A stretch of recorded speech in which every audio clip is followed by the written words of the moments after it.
Entonces, tenemos un paciente con el motivo de consulta ya no pudo caminar.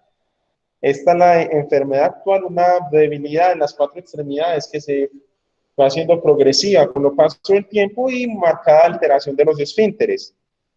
En los últimos 10 días presenta un deterioro progresivo de su fuerza, llegando incluso a necesitar ayuda para caminar. Muy bien, con este cuadro el paciente ingresa al servicio de urgencias. Del examen físico que encuentra el médico urgentólogo, encuentra un paciente con una cuadriparesia, tiene una fuerza muscular de 3/5, tiene más predominio de la debilidad braquial y tiene el signo de Babinski positivo.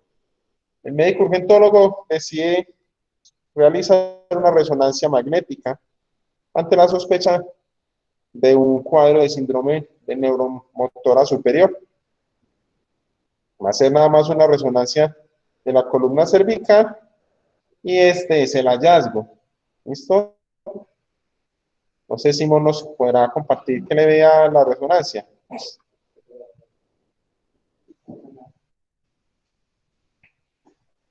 Bueno, acá en la imagen vemos una secuencia T2 simple, sin contraste.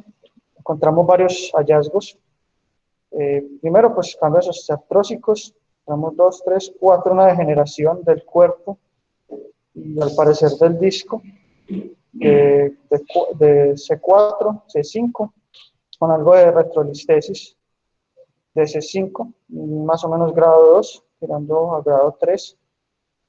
Y acá también tenemos cambios pues, degenerativos globalmente en todo este segmento.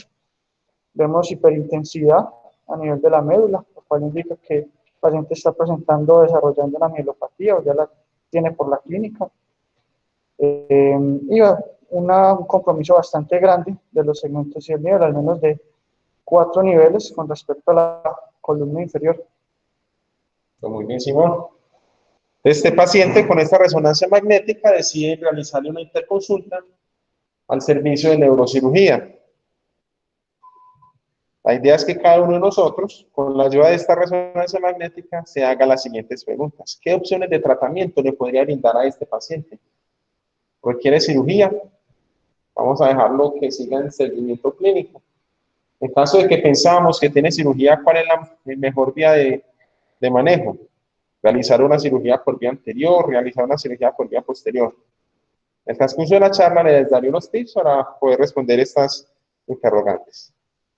Bueno, el paciente, el cirujano tratante, decidió llevarlo a una vertebrectomía de 2 niveles y estas son las placas posoperatorias del caso. Vemos la placa lateral, se ve como el paciente mejora la lordosis, se le puso un cilindro con una placa. Y esta es la placa AP, se ve cómo queda completamente centralizado el cilindro y la placa. Vamos a discutir si el manejo fue adecuado y por qué se llegó a esta opción de tratamiento. Bueno, el día de hoy vamos a compartir el tema de mielopatía cervical degenerativa con énfasis en las estrategias de manejo. Bienvenidos. Cuando hablamos de mielopatía cervical, estamos diciendo que es una enfermedad degenerativa progresiva con una disfunción medular que se va a deber a, en primera instancia, a una compresión y a una disminución del soporte vascular. Y debemos recordar que la principal causa de mielopatía en los pacientes mayores de 55 años. En cuanto a la fisiopatología, vamos a tener claro que existen unos factores estáticos y unos factores dinámicos que nos puedan explicar cómo llega un paciente a presentar este tipo de enfermedad. Entre los factores estáticos tenemos la presencia de osteofitos, la presencia de la protrusión discal, la hipertrofia ligamentaria. En los factores dinámicos tenemos la presencia de cifosis, la subluxación y el movimiento.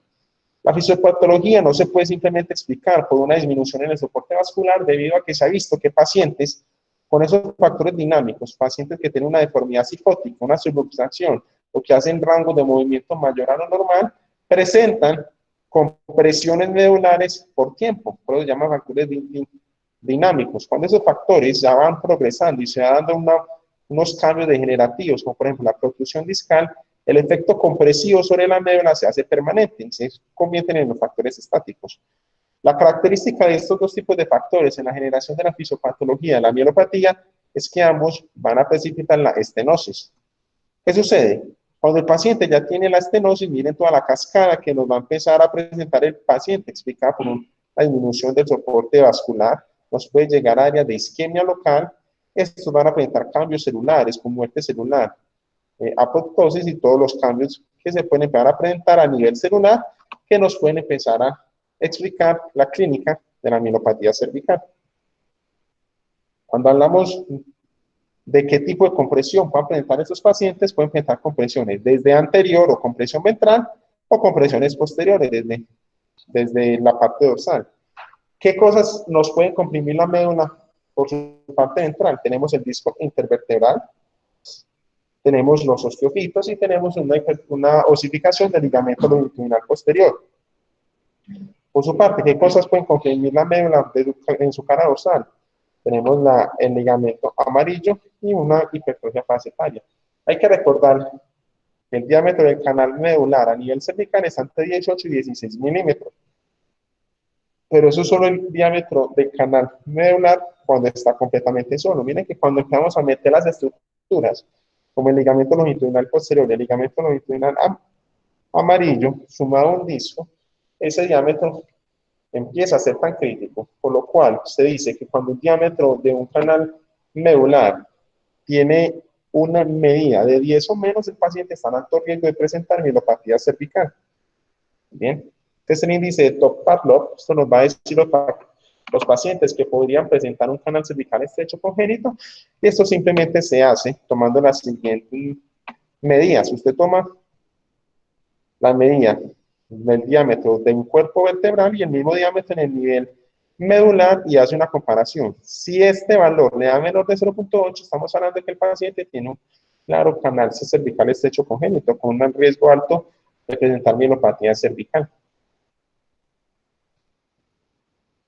¿Cuáles son las manifestaciones clínicas? Bueno, miren que son cuadros que pueden ir desde un dolor axial cervical, de debilidad, pérdida de la motricidad fina. Hay que preguntarle al paciente si ha tenido dificultad para abrocharse los botones, ha tenido dificultad para coger un lapicero, incluso cambios en la letra, alteraciones en la marcha. Se dice que esta es quizá la principal alteración o la alteración más temprana que se presenta, y muchas veces los pacientes pasan desapercibidos porque consideran que los cambios en la marcha son consecutivos con el aumento de la edad. Alteraciones en el control de esfínteres. Siempre hay que preguntar a un paciente ante la sospecha de este tipo de enfermedad si ha tenido dificultad para lograr la micción, pérdida de la propiocepción o anestesia en guantes.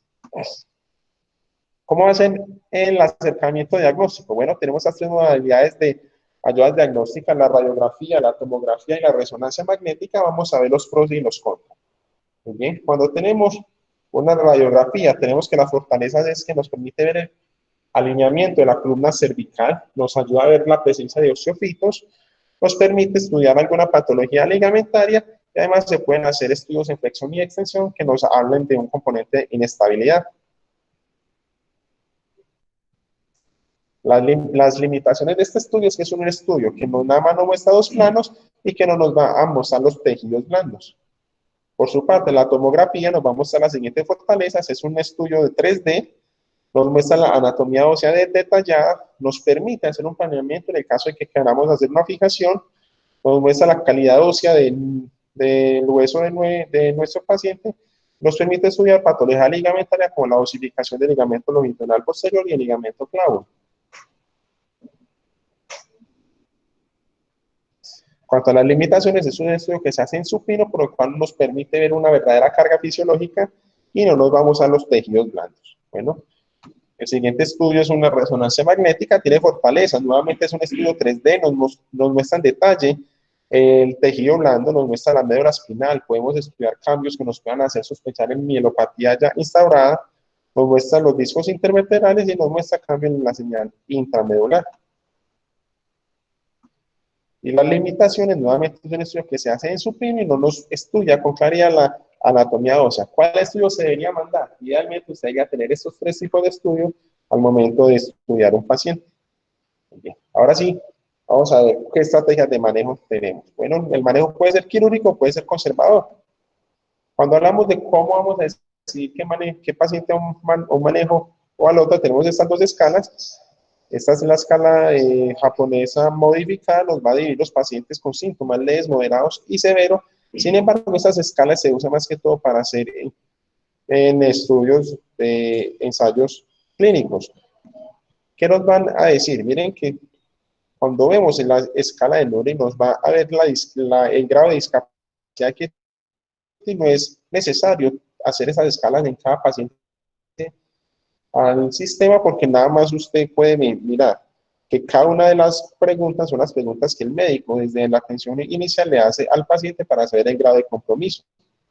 Esta es la escala modificada de la Asociación Ortopédica Japonesa, se llama modificada porque la escala original usaban acá en el uso de utensilios para la cocina, palito chino, y acá nada más estamos cambiando por el uso de cuchara y tenedor.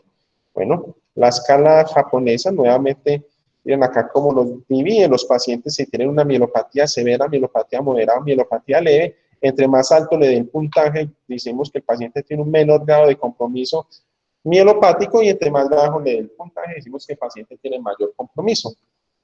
¿Qué pacientes se van a llevar a manejo quirúrgico? Si lo pasamos en estas escalas, los pacientes que tienen un compromiso mielopático moderado a severo se benefician de manejo quirúrgico. Bueno, sin embargo, miremos acá, hay otros criterios para llevar a un paciente a manejo quirúrgico, como es presentar un deterioro progresivo en su fuerza muscular, si tiene una clínica de mielopatía que se presenta por más de 6 meses y tiene mayor de 40% el índice de compresión, o un diámetro transverso medular menor de 40 milímetros. Muy bien. El manejo quirúrgico de estos pacientes se pueden hacer por dos vías, una vía anterior o una vía posterior. Y de igual manera, la vía anterior se puede desarrollar por dos tipos de técnicas. Una técnica que es una disectomía o una técnica, una corpectomía más fusión. Lo mismo sucede con la vía posterior, se puede hacer una laminectomía con o sin fusión, y la otra técnica es una laminoplastia. Vamos a tratar de explicar cada una de ellas, las ventajas y las desventajas que presentan. Muy bien. Cuando digo vía anterior, vía posterior, o cuando un paciente podría necesitar una vía 360. Muy bien. Hablamos de que un paciente se beneficia de la vía anterior. Tenemos que hacernos las siguientes tres preguntas. Primero, ¿cuál es la alineación cervical de nuestro paciente? Segundo, ¿cuántos niveles comprometidos tiene? Y tercero, ¿cuál es la patología que me está llevando a la compresión medular? Muy bien, empecemos a resolver las dudas. Si un paciente nos tiene una alineación psicótica, sí o sí tiene que llevar a una vía anterior. La vía anterior máximo se puede llevar a descomprimir 3 niveles. Más de 3 niveles no está recomendado, ya vamos a ver por qué. Y si un paciente tiene una patología claramente compresiva anterior, se debe llevar a este tipo de cirugía. También se recomienda a los pacientes jóvenes y que no tengan muchas comorbilidades sellados a este tipo de cirugías. Más adelante vamos a ver por qué. Muy bien, si vemos una vía posterior, tenemos que tener claro que debe tener una alineación, idealmente lordótica, y si no se puede, neutra, pero nunca debe tener una alineación sifótica. Ya vamos a ver por qué. Se pueden hacer 4 o más niveles de descompresión, y la patología idealmente debe ser claramente posterior. Vamos a ver por qué. Y por último, los casos que se decide llevar una patología 360 son los casos que presenten una angulación sifótica y una patología compresiva posterior, de los pacientes que pueden tener enfermedades reumatológicas, que tengan que hacer un abordaje combinado. Muy bien, empecemos con las vías posteriores. Tenemos que recordar que fisiológicamente la columna cervical tiene una alineación lordótica. ¿Listo? Vemos que cuando esta columna cervical pierde su alineación fisiológica, miremos esta columna como tiene una alineación sifótica, cómo se empiezan a dar cambios que nos pueden llevar a presentar signos de mielopatía. ¿Qué va a pasar? Cuando tenemos este tipo de pacientes, uno puede decir, bueno, si vamos a la vía posterior, ¿le hago la mielectomía o la laminoplastia? Bueno, cuando hago una descompresión por vía posterior, lo que voy a hacer es una descompresión anterior de forma indirecta. Miren acá, tenía el paciente completamente comprimido, miren acá cómo se está dando la compresión anterior, Si yo a este paciente que viene que la primera característica que tiene es que tiene una alineación lordótica, le hago una descompresión posterior, lo que estoy buscando es una descompresión anterior indirecta. Mire que el espacio en la médula para que se despegue de la compresión anterior. ¿Esto por qué se pudo? Porque esta columna tiene una alineación lordótica o neutra. Muy bien. Sin embargo, vemos ese mismo paciente, pero que ya presenta una columna cervical que tiene una alineación psicótica. Cuando yo hago la descompresión posterior, miren acá cómo no se pudo lograr una descompresión indirecta adecuada, por lo cual ese paciente puede presentar más riesgo de deterioro. ¿Listo? ¿Qué se puede hacer? Si hacemos la laminectomía, simplemente estamos diciendo retirar los elementos vertebrales posteriores, ¿buscando qué? Buscando expansión, una descompresión indirecta de la médula cervical. ¿Listo? ¿Cuál es el riesgo? Muy bien, anteriormente hacía únicamente la laminectomía y ahora está dando la laminectomía más fusión. Cuando hago simplemente la laminectomía, bien acá, como hasta el 47% de los pacientes nos tienen que empezar a presentar en forma postoperatoria un desbalance sagital de la alineación de su columna cervical. ¿Listo? ¿Por qué? Miren acá, tenemos acá que un paciente normal, miren las cargas fisiológicas cómo se van a dividir entre la columna anterior y la columna posterior. Si yo le quito los elementos posteriores a este paciente, parte de la carga que está llevando los elementos posteriores va a recaer sobre la columna anterior, llevando al riesgo de presentar deformidad psicótica, y ya sabemos los riesgos que puede presentar, empeoramiento de su cuadro mielopático. Por otra parte, la laminoplastia es una técnica que se inventó en Japón. La indicación original era para tratar a los pacientes que presentan osificación del ligamento longitudinal posterior. Es una alternativa de abordaje para lograr una descompresión de vía posterior y preserva, esa es una ventaja, preserva la banda extensora posterior, es una ventaja que venta sobre la laminectomía.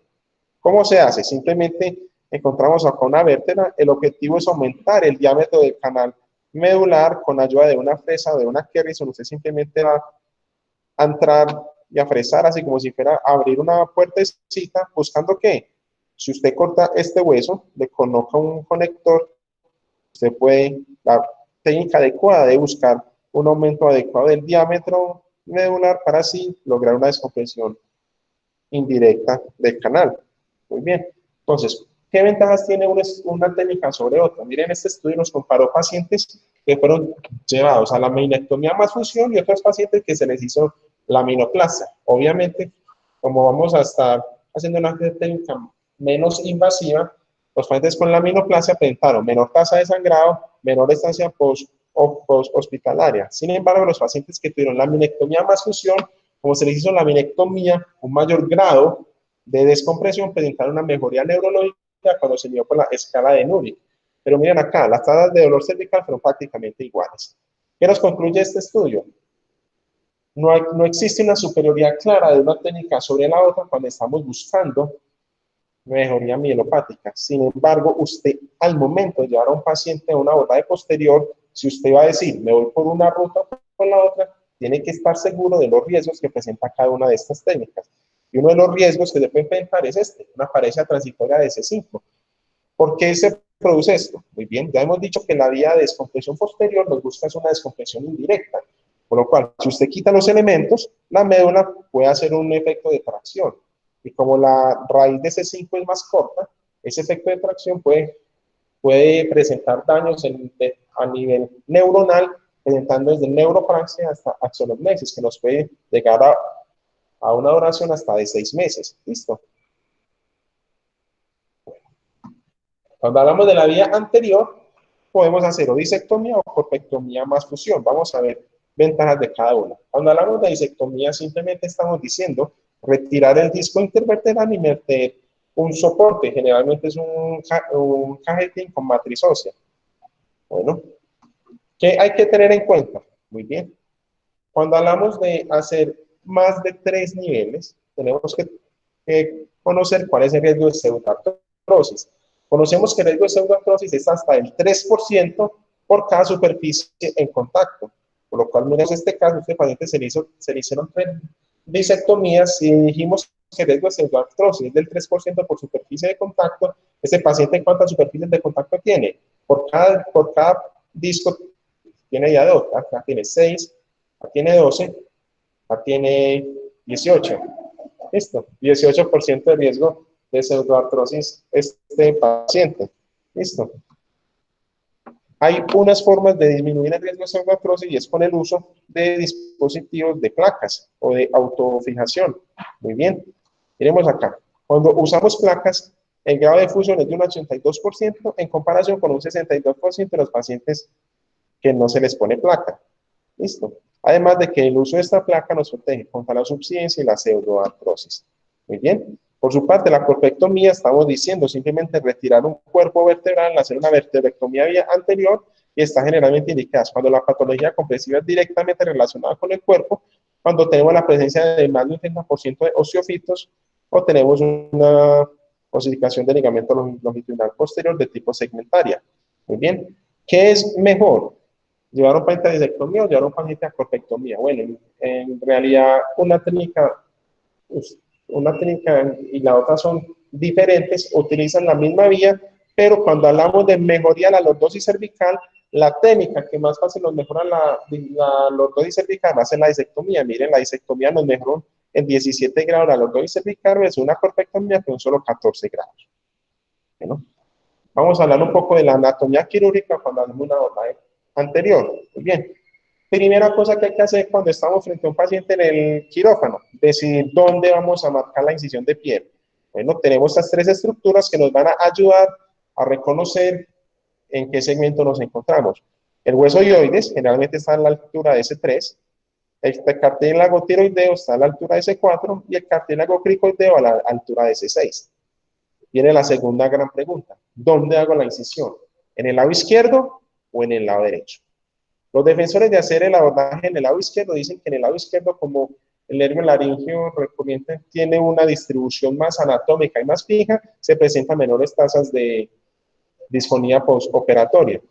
Pero los estudios han mostrado que no existe una diferencia estadísticamente significativa en la alteración del nervio laringeo recurrente.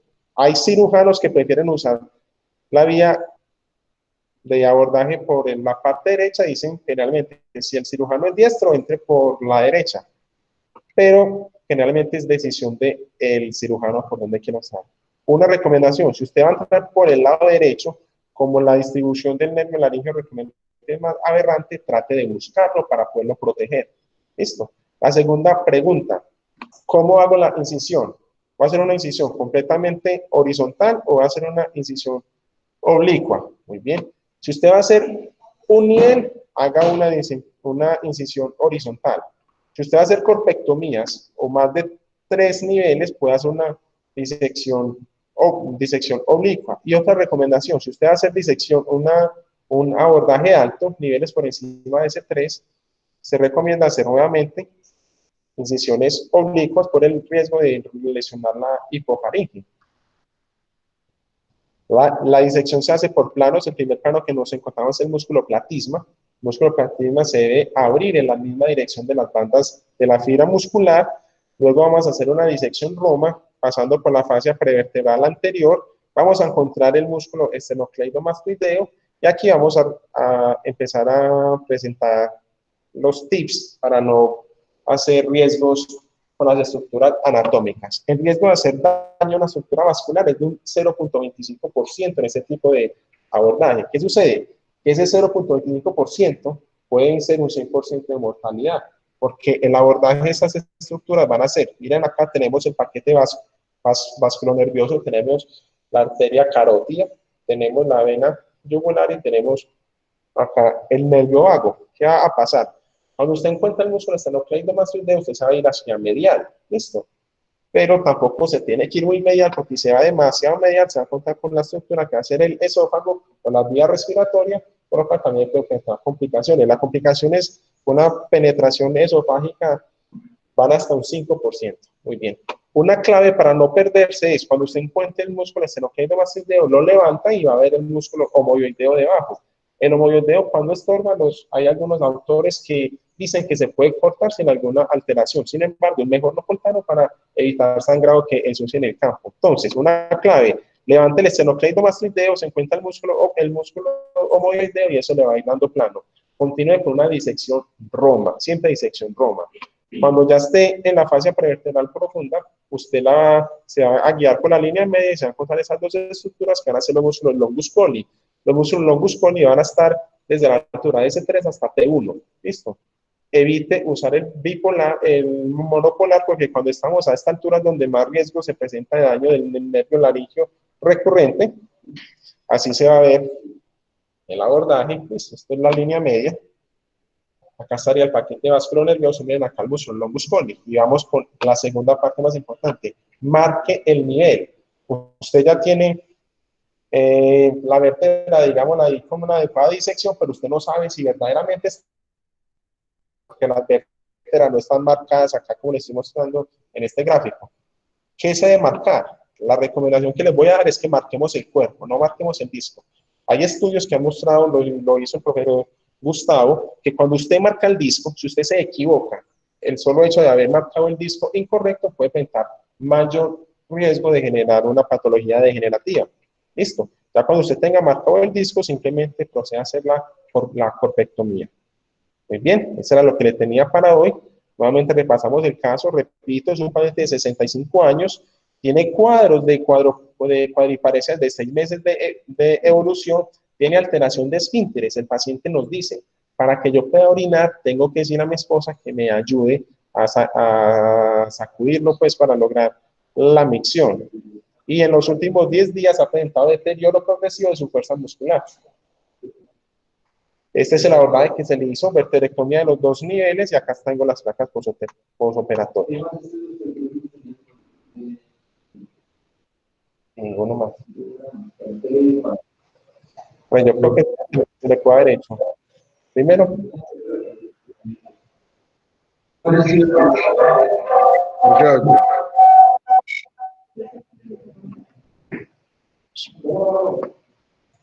apagar el micrófono. Además, estudios hicimos yo tengo bien, ya todo paciente, digo las imágenes.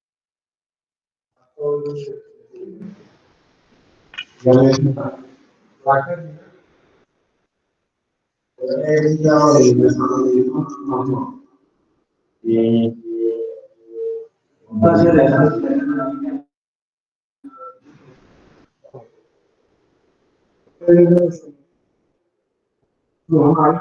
la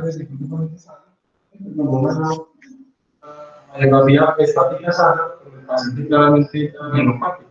Ahí es cuando usted dice, no es un factor estático, porque la misma patología.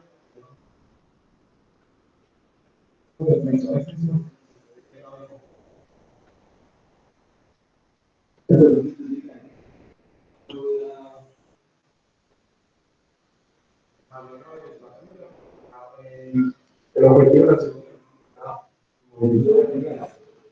Dicen que no se entiende. En que este paciente no tenía imágenes dinámicas, en que hubiera cambiado la decisión si el paciente tuviera un estudio dinámico de columna cervical.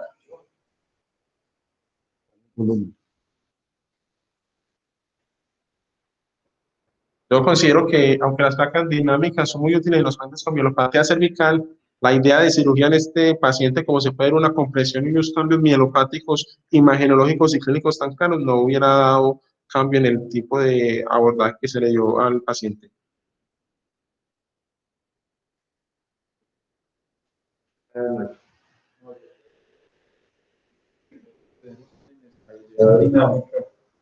La idea inicial pues es hacer una vía anterior y el estudio de como muestra pues, una inestabilidad clara, creo que hay que complementarlo.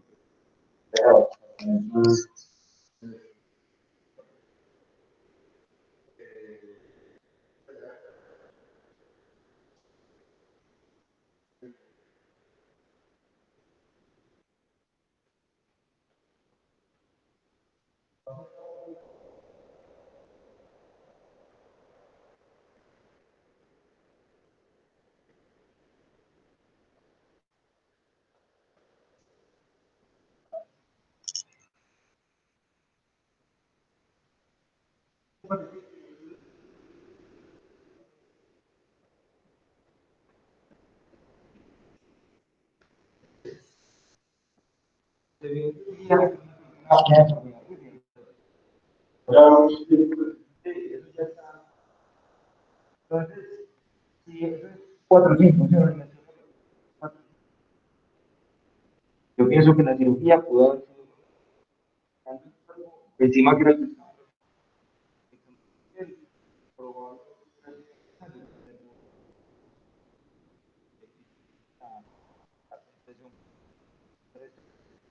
Que no se escucha. No se escucha.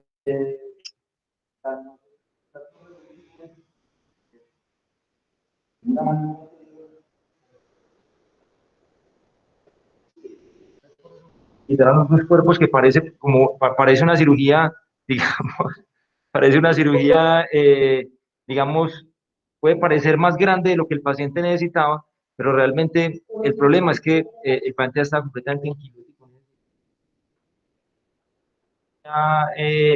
digamos, fija a nivel de 4 de 5. Lo otro es, o sea, ¿qué factores de riesgo tenía este paciente en sendocitosis?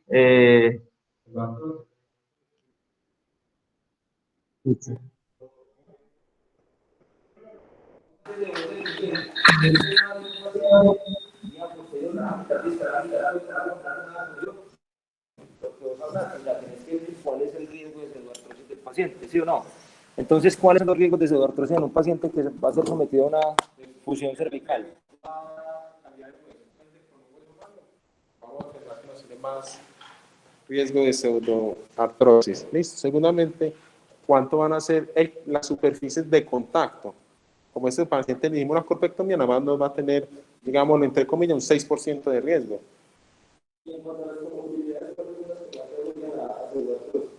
Comorbilidades con pseudoartrosis, yo diría que pacientes con diabetes, pacientes con tabaquismo y obesidad,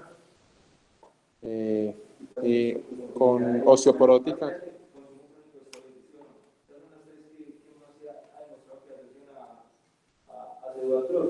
Entonces, ¿en qué pacientes, sí o no? Ese paciente que riesgo de pseudoartrosis tiene, es un paciente sano. Un paciente sano, nada más un 6%. ¿Y tiene riesgos, tiene alguna otra comorbilidad o no? Este caso no. Era diabético, no era consumidor de cigarrillos, de esteroides ni de tabaco. Entonces, hombre, a mí me parece que el riesgo de pseudoartrosis de paciente es bajo, ¿sí o no? Y que la deformidad era fija, o sea, no era una deformidad flexible, o sea, el paciente no tenía una luxación, inclusive adelante estaba completamente consolidado, o sea, no era posible identificar la superficie anterior de ninguno de los dos cuerpos, eso era una masa ahí de consolidación. Este paciente que tenía, digamos, una resonancia tan llamativa, ¿qué riesgos qué riesgos hay de empeoramiento con las simples maniobras de flexoextensión de una radiografía dinámica? Pues lo que habían, lo que habían mostrado era que si usted la necesitaba, la podía hacer explicándole los riesgos, pero los estudios dinámicos, la verdad, no han mostrado ningún cambio neurológico pues significativo. Lo único importante es que nadie fuerza al paciente a ir más allá de lo que él puede. Parece que sí se han visto deterioros en los pacientes que le hacen resonancias dinámicas, y es porque la posición es más prolongada. Obviamente, o sea, si vos le pones aquí un cubo por lado y lo pones en extensión, y eso, el paciente tiene que quedar así 10 minutos, ¿sí o no? Obviamente el riesgo aparentemente puede ser más significativo, pero en radiografías dinámicas el riesgo no es significativo. Vos quedaste tranquilo con el resultado solo la vía anterior. Porque Sí, es que porque no eso no se mueve. Sí, Porque no se mueve, porque estaba completamente anquilótico. Y aunque ese paciente, es que esa es la cosa. Entonces, mira, es una decisión que vos tenés que tomar ya. A vos te dicen en el neurológico, hay un paciente para operar y ahí te pedimos el instrumental. Y vos llegas y te encontrás eso, no tenés más información. Entonces, es una decisión que vos tenés que prácticamente tomar intraoperatoria de acuerdo a la inestabilidad o no que tenga el paciente para mantenerse inestable. El paciente estaba completamente anquilótico en ese segmento. Entonces, el objetivo en el paciente, claro, obviamente es estabilizar, pero el objetivo principal en él era descomprimir, sí o no, y analizar cuál era el riesgo de pseudoartrosis. Yo pienso que por las superficies de artrodesar y porque el paciente no tiene muchos factores de riesgo, pienso que el riesgo de pseudoartrosis es bajo, pero eso es cierto. Eso hay que analizarlo Por ejemplo, siempre. este man Praven, de California, Praven Mohamed, él dice que después de una corpectomía o sea, una artrosis que comprometa 3 cuerpos, idealmente debes fusionarlo por detrás, para evitar pues así el riesgo de pseudoartrosis y que el cirujano quede tranquilo. Pero estos son dos, pues, estos son dos, ¿sí o no? Sí. 2, 4 y 5, pero eso es cierto, o sea, inclusive todavía es como muy controvertido si definitivamente más de 3 disectomías, o sea, 4 disectomías vía anterior se debe asociar a una vía posterior, ¿sí o no? Pero todavía cuando haces 3 discos, tenés que empezar a mirar cuáles son los factores de riesgo de pseudoartrosis de los pacientes, porque algunos pacientes con 3 disectomías, y especialmente en este momento que todavía tenemos cajas de PIC, que ya sabemos que no son la mejor alternativa para las funciones intercorporales. ¿Sí o no? Y que inclusive en Estados Unidos ya lo están cambiando, están utilizando PIC con recubrimiento de titanio o con recubrimiento de algún material biológicamente activo como hidroxiapatita o alguna otra cosa. Digamos que las tasas de fusión con los cajetines que nosotros tenemos de PIC son menores que los que las tasas de nosotros son más altas, son significativas pero asintomáticas, ¿sí o no? O sea, si uno le busca pseudoartrosis a todos los pacientes que funciona con PIC, con toda seguridad encuentra alguno, lo que pasa es que no todos son sintomáticos. Entonces, 3 niveles de disectomías, inclusive hay que abrir el ojo y analizar muy bien los factores de riesgo porque todavía sigue siendo un riesgo alto de pseudoartrosis. Hay otra cosa en cuanto a elegir vía anterior o posterior en los pacientes que tienen compresiones compresiones de múltiples lineamientos, 3 o más, ¿sí o no? O más de 3. ¿Hay alguna otra consideración para tomar esa decisión si se debe hacer anterior o posterior o únicamente la lordosis? ¿Qué otra consideración hay que tomar en cuenta, Felipe? ¿O vos vas a tomar alguna otra consideración, Nacho? La edad es otra que se puede tomar, el grado de comorbilidades, pacientes con más enfermedades se prefiere una vía, digamos, lo más sencilla, una vía posterior. El grado de compresión si es una patología anterior, métasele por anterior, yo diría nada más. ¿Vos tenés alguna otra, Nacho o Sebas? ¿Alguna otra consideración? No, pacientes irradiados, pacientes ya operados por vía anterior, yo sí prefiero operarlos por vía posterior. Pero en cuanto a la compresión como tal, en cuanto al, digamos, al hallazgo imagenológico, sí. ¿El grado de compresión tiene alguna cosa que ver con el porcentaje de mejoría o no? Pues lo que dijo Felipe, si la compresión es anterior, debe operarse por delante, si es posterior, por detrás. Pero, o sea, la pregunta es, o sea, ¿la descompresión posterior es infinita o qué? O sea, si un paciente tiene 25 grados de lordosis, ¿sí o no? O 35, ¿sí o no? La descompresión posterior, así la compresión anterior sea muy extrema, la descompresión posterior tiene una capacidad infinita de descompresión, ¿o no? Hay estudios que han mostrado que el grado de desplazamiento de la médula depende con la alineación. Cuando es una médula lordótica, se desplaza 3.1 milímetros. Una médula Felipe. 2 milímetros y una columna cifótica menos de 2 milímetros. Hay que tener en cuenta Felipe, ¿me escuchas? A ofrecer un paciente. ¿Cuánto se desplaza en una columna lordótica en la médula? ¿Cuánto se logra desplazar? 3.1 milímetros. Nacho, ¿me escucha? Profe, no, pues yo por lo general sí veo que hay una compresión, o sea, tengo lordosis, ¿cierto? Y debo pues una laminectomía, ¿cierto? Para descompresión, pero si la compresión anterior es mayor de un 40%, la complemento. Dicen que es de más del 50%, incluso hay gente que dice que hasta el 50 aguanta que más del 60%. Eso es una cosa muy importante, vamos, o sea, las descompresiones posteriores, la capacidad de descompresión no es infinita, o sea, la capacidad de traslación de la médula tampoco es infinita, porque la médula está anclada por las raíces, ¿sí o no? Está anclada por las raíces, entonces, lo que vos decís es cierto, o sea, una médula no se desplaza más de 3, 4 milímetros, ¿sí o no? Y si vos tenés estenosis, como dices, de hasta el 50%, 40% del canal, ¿eso qué implica?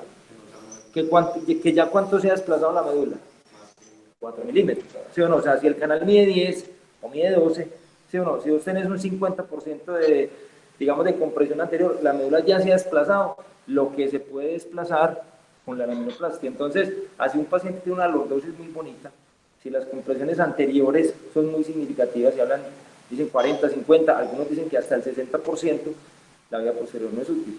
Si uno de los pacientes hay que hacerlo el día anterior, y si las descompresiones son multisegmentarias con un riesgo muy alto de pseudoartrosis o inestabilidad o lo que sea, se les debe hacer 360 grados. Y otra cosa, Felipe, o sea, ya en este momento se está tratando como de contextualizar la columna cervical, ¿cierto? Con las otras medidas de alineamiento sagital, especialmente en la unión lumbopélvica o la columna lumbosacra, del contexto de la pelvis. Cuando vos vas a tomar una decisión para hacer una laminoplastia, y la laminoplastia sabemos que tiene algún riesgo de generar alguna cifosis postquirúrgica, ¿qué pacientes con qué tipo de balance sagital no se benefician de la laminoplastia? Y eso yo creo que la pregunta la puede responder también Daniela, que ya revisó el tema. Bueno, y antes de eso, alguno de los que estamos aquí, de los que está ahí en el chat, considera, puede ser exagerado, o sea, a mí todavía me parece que puede ser un poquito exagerado, porque eso inclusive no está como tan claro. Si vos le vas a hacer una laminoplastia al paciente, le haces una radiografía panorámica de la columna, ¿o no? ¿Vos sabes qué? No, no lo utilizo, pero sí se ha visto que los pacientes en los cuales hay una anteropulsión, ¿cierto? Hay una tendencia pues hacia la cifosis. Si yo le hago una laminoplastia, esa tendencia va a empeorar, o sea, va a ser peor. Sí, idealmente el paciente debe tener lordosis conservada. Si es un paciente que le va a hacer laminoplastia y tiene una tendencia hacia la cifosis o anteropulsión del tronco, empeora. En ese caso se prefiere la laminectomía con fusión antes que la laminoplastia. Y la otra cosa es que la laminoplastia pues, fue diseñada en Japón. Japón pues, es una población de talla pequeña, por lo tanto el canal central medular en estudios es más pequeño que la población, por ejemplo, europea o gringa. Si tú comparas la laminoplastia en los japoneses les va muy bien, si la comparas en los estudios europeos o en los estudios americanos les va muy mal, y es precisamente el tamaño pues del área de la médula. Si yo descomprimo un paciente grande, generalmente uno hace una laminectomía de 5 milímetros, mucho 1 centímetro, en comparación de área. Si yo tengo un área grande y la quiero descomprimir con 5 milímetros, no gano tanto que en un paciente pequeño. Por eso a los latinos y a los asiáticos les va mejor en la laminoplastia, y a los pacientes de talla más grande la laminoplastia no es tan buena. Entonces eso también hay que tenerlo presente. ¿Se forman más los asiáticos o los de este lado del continente, o los occidentales? No, en ese pues no te sabría. Eso es una cosa que parece ser pues parece ser interesante. O sea, los asiáticos tienen más patrones de Rosoli bajos, ¿sí o no? O sea, tienen columnas menos. Las japonesas no tienen alga, pues, ¿sí o no? Eso está claro, ¿sí o no, profesor? Sí, claro. Las japonesas no tienen algo, o sea, diferente de las occidentales y de las mulatas, pues, y brasileras y todas las... ¿Las de Curazao qué tal?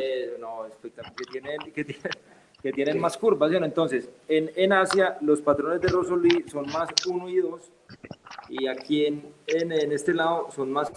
Pues hay más 3 y 4, ¿sí o no? Entonces, lo que decía es muy importante, los pacientes con patrones de Rosoli 3 y 4 tienen mucho más riesgo de que las laminoplastias fallen, porque son pacientes que ya en edades, digamos, avanzadas, que es donde se presentan este tipo de problemas, ya están compensando, ¿sí o no? O sea, ya están compensando, o sea, el balance sagital ya tiende a irse para adelante, ya el pelvic empieza a bajar, o sea, ya la lordosis torácica ya empieza también a disminuir, tratando de compensar algún tipo de deformidad ahí en el contexto de la pelvis. Entonces, aquí la laminoplastia es menos efectiva que en los países asiáticos. Inclusive, si usted ve, los japoneses dicen que la laminoplastia no es hipotizante, y yo aquí, a todos los pacientes que reviso, los dos hipotizan. Nacho, ¿me escuchas? Sobre la laminoplastia, y me ha ido mejor. Digamos que sí, pero eso depende pues como de las condiciones del paciente. O sea, si uno pone Nacho. más rápido, pues lo menos, ¿sí o no? Lo menos. Pero es cierto, o sea, yo sí he visto que las laminoplastias son más hipotizantes, obviamente, que en la vida anterior. Lo que pasa es que nosotros aquí hacemos mucha vida anterior, por ejemplo, los ortopedistas hacen muchos días posteriores, ¿sí o no? A nosotros nos gusta mucho la vida anterior. Entonces, son cosas como a tener en cuenta. Hay que tener en cuenta que la laminoplastia puede que no sea tan efectiva si no tenemos en cuenta, o sea, si no tomamos en consideración otros aspectos. Yo no sé si sea exagerado o no, yo no sé, pero yo tampoco, o sea, en general yo tampoco, pero digamos que puede tener alguna utilidad, puede tener alguna utilidad. El doctor Gutiérrez nos pregunta que qué utilidad tienen los potenciales evocados. Y yo le quiero preguntar a Carlos Ruiz y a Carlos Rivera, que operan tanto, ¿cuándo ponen placa después de sacar un disco? ¿Cuándo ponen placa? Yo nunca uso potenciales evocados para esto. ¿Alguno de ustedes los usa? Generalmente en esos pacientes que tienen una compresión, o sea, que tienen síntomas leves y una compresión no tan marcada. Y eso me ayuda para definir si es candidato a cirugía o no. Si un paciente, por ejemplo, tiene síntomas leves, es funcional, ¿cierto? Y la compresión no es tan severa, y los potenciales en algunos pacientes son normales, esos pacientes son los candidatos a terapia física, con estiramiento cervical, terapia de tracción, y han mejorado. Si en esos pacientes el potencial está alterado, es un candidato para cirugía. Y por eso lo utilizo. ¿Cuándo? No, no. ¿Neuromonitoreo tiene un centro operatorio? No, yo no. Los gringos a todo el mundo usan monitoreo. Aquí nadie usa neuromonitoreo. Carlos Rivera y Carlos Ruiz, ¿cuándo ponen placa? Yo creo que esto no tiene volumen. Ah, no, sí. Nacho, Hola. por ahí he intentado hablar como como 20 minutos y no he podido. Le pregunto a Felipe que si él sabe cuál es el segmento que más participa en la lordosis cervical. A mí me parece que hay ahí, se ha estudiado mucho el balance sagital lumbar, pero el cervical, ¿cuál es el segmento que más genera lordosis en la columna cervical, Felipe? Se ha estudiado el segmento C5 como el que nos va a darle el mayor grado de lordosis cervical. No, definitivamente no. Sí sería importante que a este paciente le hicieras qué curva lordótica tiene cervical pre y posoperatoria, a ver si lo que se le hizo le modificó. Yo no estoy diciendo que en aras de la descompresión no haya sido necesaria, digamos, la corpectomía, válido, pero me refiero a si en aras de corregir el balance sagital, realmente el cilindro corrigió o mejoró la lordosis cervical o no. Sí sería importante que miráramos eso porque esos segmentos generalmente no están incorporados tanto en la lordosis cervical. Por un lado, los estudios de Philips o de Philips, en el caso de los pacientes con mielopatía ya establecida, clasificada según la escala japonesa en moderados y severos, digamos que hay una evidencia sólida sobre la descompresión de estos pacientes, ya independientemente si se hace vía anterior o posterior. Pero en el caso de los pacientes que tienen algún grado de compresión sin hallazgo de mielopatía, en esos pacientes realmente lo que hay es recomendación de expertos, Sebastián, y lo que tú mencionas en el tema de la alteración de los potenciales somatosensoriales es una recomendación de experto, pero realmente no hay una evidencia científica de que eso sea, digamos, una conducta. Uno la puede utilizar, pero en el caso del paciente con estrechez leve, sin signos clínicos de mielopatía, porque ahí lo importante es la clínica. Si el paciente tiene una clínica de mielopatía y tiene hallazgos en la resonancia, pues no hay nada que hacer. Yo sí quisiera que de pronto este caso le miráramos, Felipe, qué lordosis preoperatoria tenía cervical, me refiero. ¿Sí me escuchan? Sí, Perfecto. ¿Qué lordosis cervical preoperatoria? Y creo que estoy un poco en desacuerdo contigo que ese es el segmento más lordótico. ¿Qué lordosis preoperatoria tenía y qué lordosis posoperatoria tenía?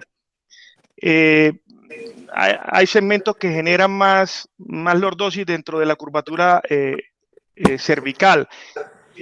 Bueno, ya la decisión de si una vía anterior o posterior es una controversia que de pronto no vamos a solucionar acá porque algunos prefieren la vía anterior y la vía posterior. En este caso en particular yo comparto la decisión que se tomó, pero pero sí es importante que le hagas las mediciones de balance sagital cervical a este paciente pre y posoperatorio. Realmente la columna cervical no está descrita como un mecanismo compensatorio, porque los mecanismos compensatorios es corregir algo de la cifosis torácica. Eso todavía no se ha terminado de estudiar. Y generalmente cuando se describe la curva tipo 1, tipo 2, tipo 3 y tipo 4, hacen generalmente relación a la columna torácica y lumbar. Aquí se utiliza más el ángulo de la ceja mandíbula, que es para mirar la mirada, para establecer cuál es el ángulo de mirada horizontal, y eso sí puede determinar ciertas cosas en el balance sagital cervical. Entonces yo te recomendaría que a modo de ejercicio académico para la próxima semana nos traigas el balance sagital cervical preoperatorio y posoperatorio.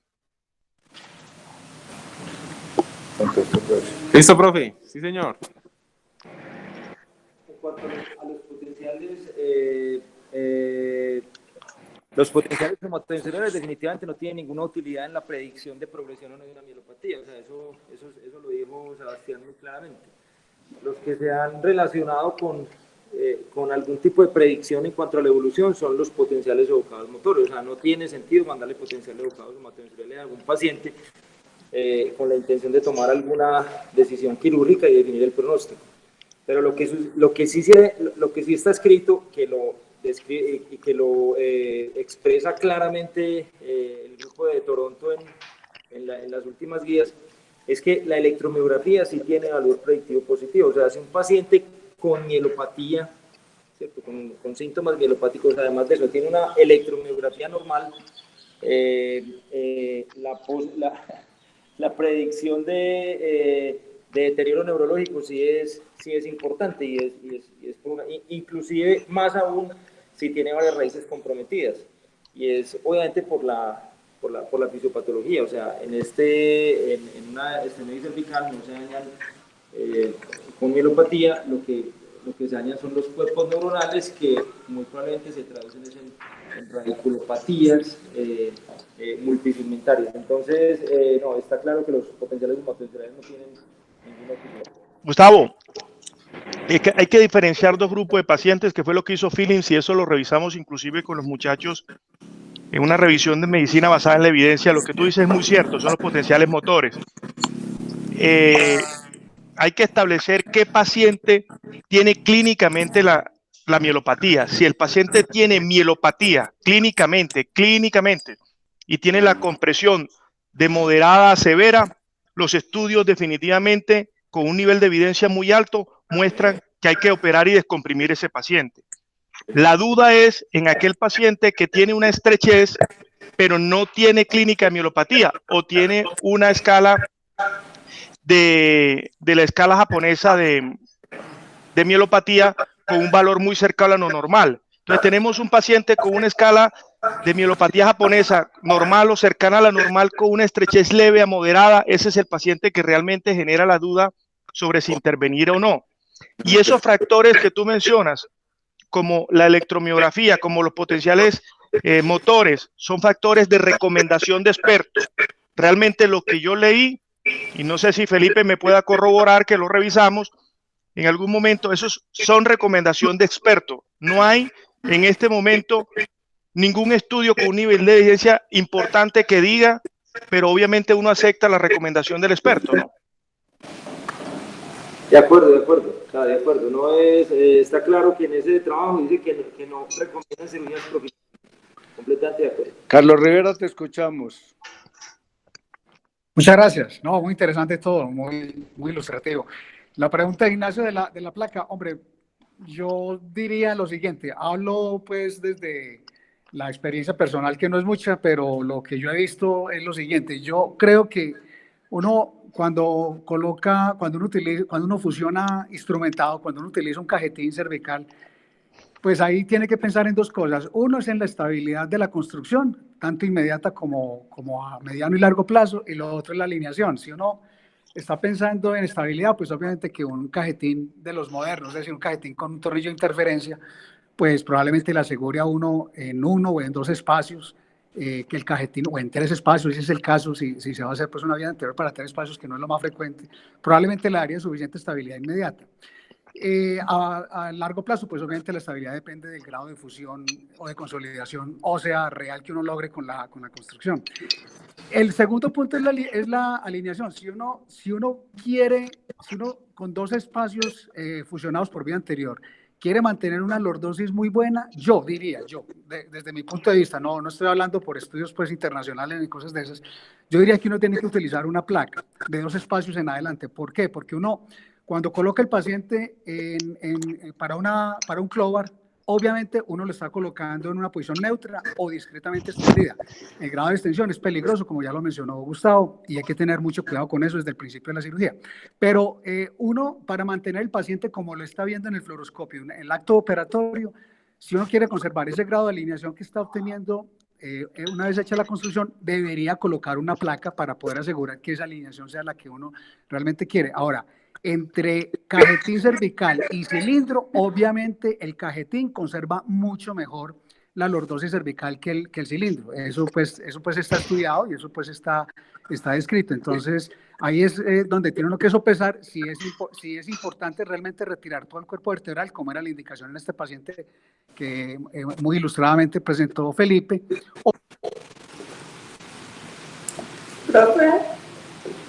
Un canal y una disectomía sin necesidad de quitar el cuerpo vertebral, sobre todo cuando va a ser pues obviamente varios niveles, 2 o más niveles. Eso sería lo que tendría que agregar. Lo demás todo me parece muy bien y muchas gracias.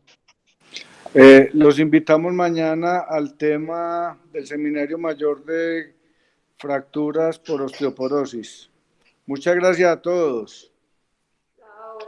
Feliz día, muy bueno todo. Gracias. ¿Cómo? Todo muy bien, bueno, muchas gracias. Muchas gracias, chao. Chao. Dejar de grabar. Pachequito, sí.